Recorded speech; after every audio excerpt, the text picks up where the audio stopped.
अस्सलाम वालेकुम प्यारे बच्चों, कैसे हैं आप सब। ओके, अब जल्दी से आप लोग अपनी उर्दू की वर्कशीट से ये पेज ओपन कर लें। लिखें और ख से शुरू होने वाली तस्वीर में रंग भरें। प्यारे बच्चों, ये है ख, ये है ख। ख के सर पे एक डॉट है, ठीक है। ख खरगोश, ख खरगोश। इसी तरह हम ख से शुरू होने वाली बाकी तस्वीरों में भी रंग भरेंगे, ठीक है।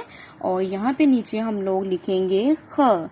ये है एक होलो शेप, बिल्कुल इसी तरह जैसे हम लोगों ने ज च ह लिखा था। और आज हम लोग लिख रहे हैं ख। आप लोगों ने इस होलो शेप में रंग भी भर सकते हैं और लिख भी सकते हैं। और इसके सर पे एक डॉट लगा देंगे, ठीक है। तो ये ख बन जाएगा। ओके, और अब हम लोग डॉट्स पे एरो को फॉलो करते हुए ख लिखेंगे, ठीक है। बिल्कुल इसी तरह जैसे आपकी मैम लिख रही हैं, बहुत ही नीट। ओके, और इसके सर पे एक डॉट लगाएंगे, ठीक है, ख।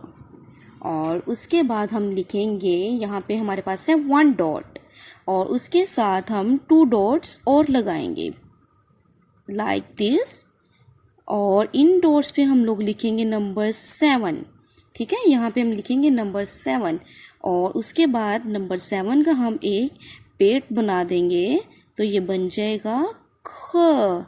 जब हम इसके सर पे डॉट लगाएंगे तो ये बन जाएगा ख, ठीक है। इसी तरह आप लोगों ने अपना पूरा पेज कंप्लीट करना है और मुझे आप लोगों ने अपनी पिक्चर्स और वीडियो सेंड करनी है, ठीक है। अल्लाह हाफिज़।